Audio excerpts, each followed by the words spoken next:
Halo, Assalamualaikum warahmatullahi wabarakatuh. Perkenalkan, nama saya Meta Mutira Kolbi dari kelas 12 Kimia. Di sini saya akan menjelaskan tentang materi sejarah transisi dari masa Orde Lama ke masa Orde Baru. Selamat penonton. Transisi dari Orde Lama ke Orde Baru di Indonesia adalah perubahan yang besar yang terjadi antara tahun 1965 hingga 1967. Proses ini melibatkan pergeseran kekuasaan, perubahan sistem politik, dan stabilisasi ekonomi yang dipimpin oleh Jenderal Soeharto setelah menguatnya ketegangan politik dan sosial di era pemerintahan Soekarno. Berikut adalah rumusan struktur transisi dari Orde Lama ke Orde Baru. Yang pertama adalah peristiwa G30 SPKI yang terjadi pada 30 September 1965. Pada malam hari, sekelompok orang yang diduga terafiliasi dengan PKI melakukan percakapan untuk menggulingkan pemerintahan dengan menculik dan membunuh 6 jenderal TNI.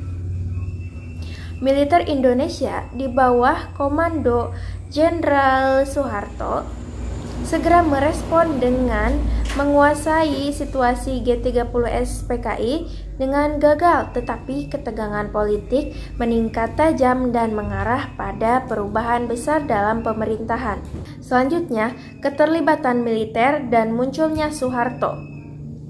Keterlibatan Soeharto yaitu Jenderal Soeharto yang saat itu menjabat sebagai Panglima Komando Strategis Angkatan Darat atau bisa disingkat Kostrad, memainkan peran kunci dalam memerdekakan ketegangan pasca G30S. Ia mengambil alih kembali militer dan politik di Indonesia. Soeharto membentuk tim 5 yang bertugas untuk menyelidiki peristiwa G30 SPKI dan mengamankan negara. Ia juga menggencarkan pembersihan terhadap anggota PKI dan simpatisannya di seluruh Indonesia. Selanjutnya, tuntutan mahasiswa dan demo Tritura pada 1966. Tritura atau Tiga Tuntutan Rakyat pada Januari 1966, mahasiswa yang tergabung dalam KAMI atau Kesatuan Aksi Mahasiswa Indonesia menggelar demonstrasi besar yang dikenal dengan Tritura, yaitu menuntut 1.